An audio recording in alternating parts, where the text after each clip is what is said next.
We are almost at the finishing line for this session.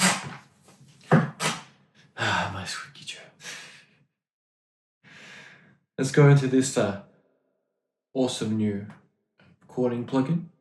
2, 1, and let's go. This one is a little bit of a shorter clip. We are nearing the end of the mix. Okay, cool. We are nearing the end of the mix here, and what I like to do when we are sort of, during the close, is just, really just let loose and just have fun with it. And particularly in, music that is, mid-tempo based, is a little more in that cyberpunk utopia vibe. Usually for that stuff, it gives me a lot more freedom because it's a lot more malleable. It's a lot more forgiving in terms of what you can do, because the sounds that you create and everything complement the music. And that's what I wanted to share with you here, is just sharing with you some of the, I don't know, creative little tricks or tip, or just, just having a little bit of fun on the equipment. Looking at it as a instrument rather than a piece of,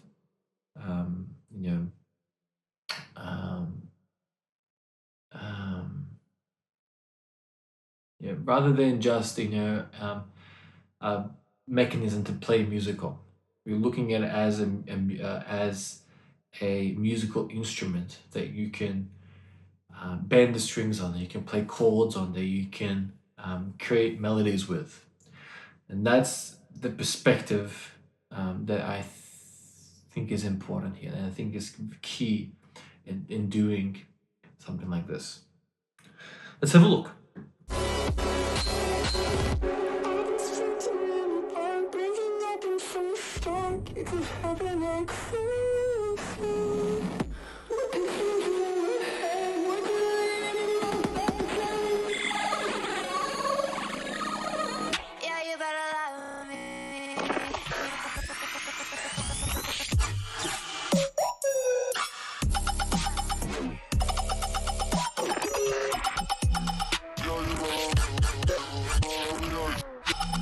Okay, so there's quite a bit to unpack. First thing is we're going heavy on the effects and all that, because I feel that it can take it, and we're nearing the end, so we can just unload. So we're adding the doubles, we're adding the effects, everything we've talked about, we're just, we're putting it in.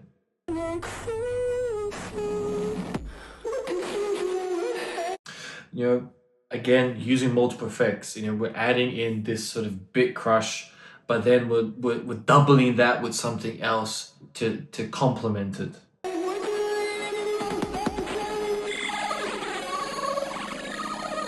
Then we have a third effect on the modular, and again, that's creating, this phrase or flanger effect, or we can add in a delay, a reverb, anything that we like.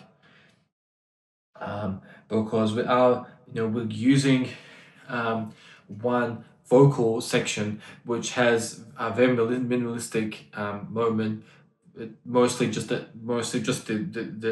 top line of the vocal, and we're using that and we're going to blend it into another one. Great thing about this style of music is that, yes, it can sound similar, but you can use it to your advantage, just like techno music. The fact that it does come from a minimalistic foundation is fantastic, because then you can blend that with other things, right? The fact that this music does have a similar soundscape is it is great because then you can use a part of this, a part of that, a few seconds of this, a few seconds of that, and you can mix and match and switch between them, and that's really cool. That's what we're doing is we're taking a vocal line from one, so much going on, then we're switching to another one, but it almost feels like they're together.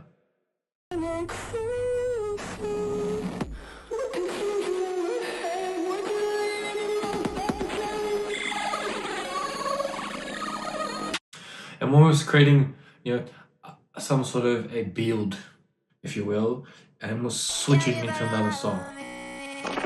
Now, now you might be wondering, okay, how do you sort of, apply this transition? How practically, how would you apply this transition? Well, you need to first listen to the song you're working with, and it needs to be quite staccato. It needs to be a quite a sharp transient track. If you listen to this piece,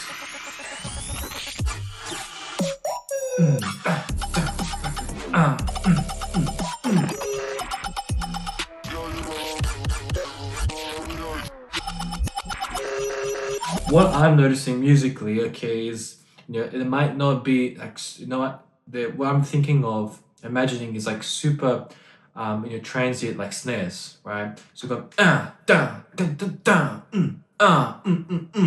right, and then you can use that. So we'll have this vocal, and then we can say, oh, we can just cut because it's so transient. We can make a straight cut, and we can blend it in and put them together. And then because they are so staccato-like, right? So we can then know, okay, so it's gonna be ba da. It's not gonna be ba and do. Yeah, when you can use those gaps, so we know that that's how the song is going. We can use those gaps between that, and then we can add in other things as well. We can add in some effects. We can have some fun with it as long as we're keeping that groove going.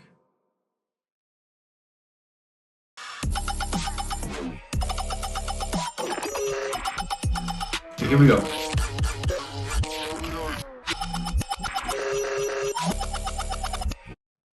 Okay, so right off the bat, we're adding in, some of those beat jumps. We're playing the track, pausing the track, using that vinyl break, adding in a slip function, so allowing the track to continue, and then we're again adding those doubles, which is a really good go-to when you want to do something quick. So you see how we're taking, we're looking at all the other. Look at if you've been through all the other ones with me, you're noticing how now we're really taking all of that and smashing into a few seconds. So we're adding multiple different things all at once, and you can see that the track's really forgiving. It's not yeah, it's wanting to play with you. Let's just forget so that.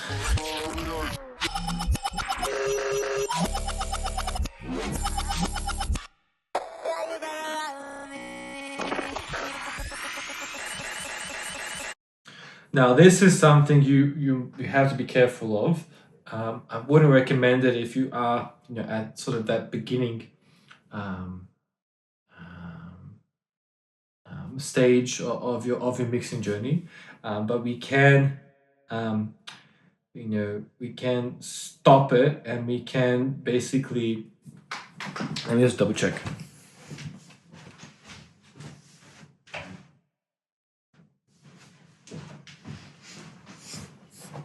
Okay, cool. I just want to make sure. So at the bottom we have the play and pause, right? But at the top we have your cue selection that we've been using, right? Now, what you can do is you can click that cue point, right? It's like we've done here. Okay. Now we're selecting.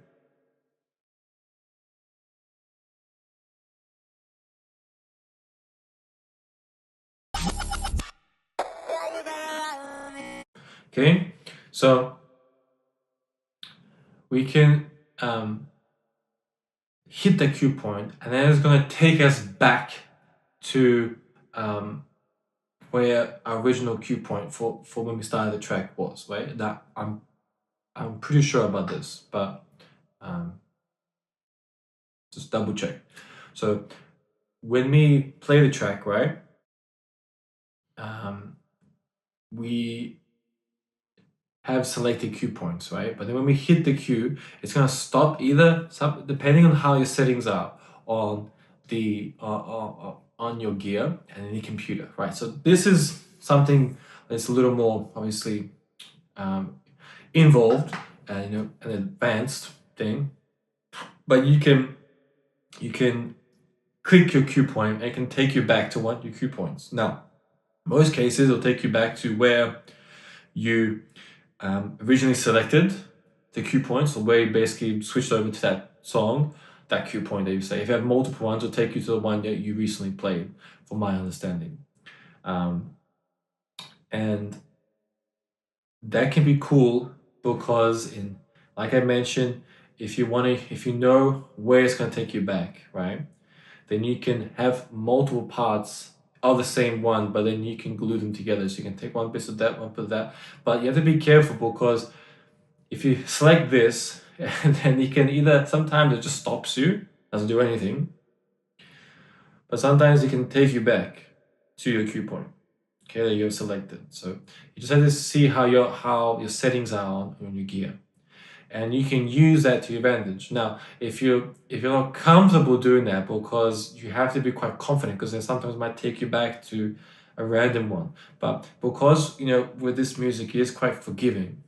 Sometimes it can be very creative things. When you press it, it might take you to something else, some other cue point, and that's fine. Sometimes it might just stop it, right? Because we have the functionality here selected for the play and stop, and it's going to do like a vinyl stop, right? You can sometimes press the cue and it'll just stop you straight away, but not without any of the vinyl breaks, okay? So does that make sense? So the play and pause button, we've activated the vinyl break. So when you pause it, it will slow it down, like in a very traditional way, like you're using your vinyls. So like it'll slow it down as you play like a record player, like a vinyl player. But when you hit the cue point, sometimes it will just stop you straight away. When you can use that to your advantage. So it'll stop you where you are, and then you can continue or take you back to your cue point. And you can use that to your advantage when you're working on something like this. So we've basically selected that, and then we've played it, and it's and then now we're at a point where we could build and build and build, and we're back into the drop again. Okay, so let's watch one more time. See how we're playing?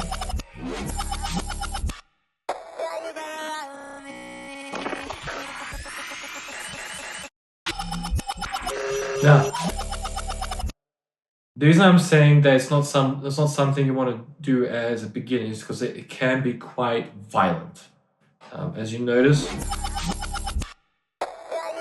you see how it just stops like that, and you want to be careful with those. Like we mentioned before, you want to maintain that groove, and when you have something so just permanent, you have to be very creative about how you use it.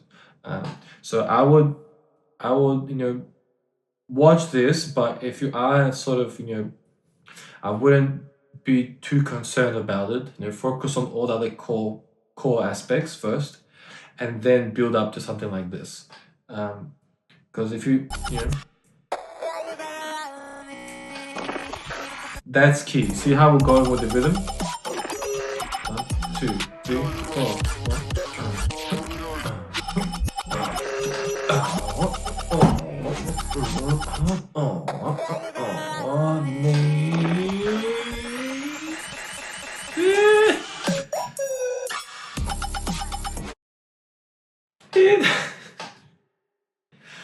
As FYI, my voice has not been amazing today. I've been working on some of the vocal recordings and stuff like that. My voice has been driving me absolutely bonkers today. And my nose as well. It's been clogging up and off and on. It's just some sort of allergy, I guess. Anyway.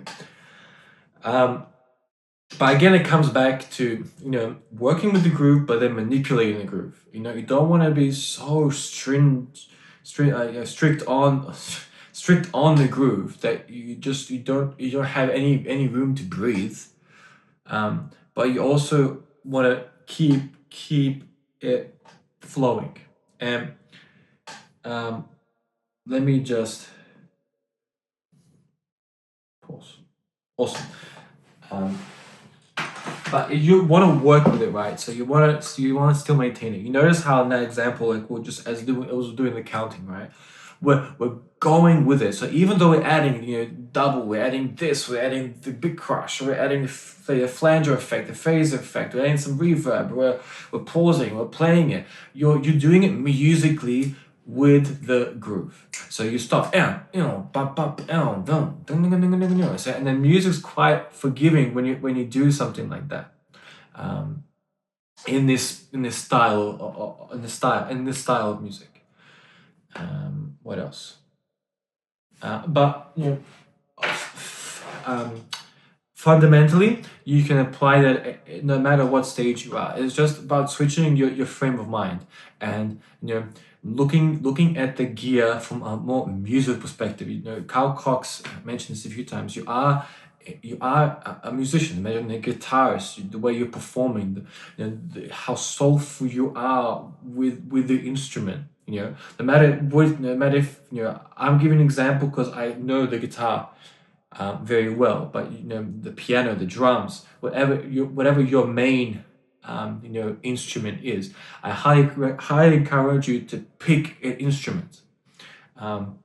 If there's one thing you learn from these breakdown episodes, now that we're nearing near the end, is if you want to get better at mixing, pick up an instrument outside of your decks. I know that sounds very counterintuitive, but I think it's a great way to musically learn, and then the fundamentals of music, and then you'll be able to apply that into your mixing if you approach it from a musician's perspective. And understanding for example, on the guitar, understanding how to play the chords properly, so so that it sounds nice, how to bend the strings, how to change chords, and it develops your ear training as well. Understanding when something's sharp, when something's flat, is the guitar in tune. I'm able to pick up the guitar and know straight away if it's in tune. That's a bit different for the piano, for example, because if it's for most part, if it's an electronic piano, it's always going to be in tune. So I would always recommend picking something that's has I guess wood wood in it, or something that's malleable in your hands, that adjusts the temperature, and when it's hot, when it's cold, the strings change, that kind of stuff. Anyway, yeah, so that's a thing really really important, and then you can apply that to your mixing, and then you can know, okay, cool, okay, so we've been playing the song at x BPM. Okay, now let's apply that to your mixing, and okay, how can we switch, keep that, but let's add some effects, let's bend the strings, let's change the chords, let's add this, let's add that, and then that's how you can slowly start incorporating more creative things into your mixing, rather than just 1, 2, 3, 4, and looking at it from a very clinical point of view. Okay, fantastic. I hope you got something something that can help you in your mixing journey. And I'll catch you for the final breakdown for this session 1. Hope you enjoyed these episodes and the mix, and yeah, let's keep going. All right, I'll see you soon.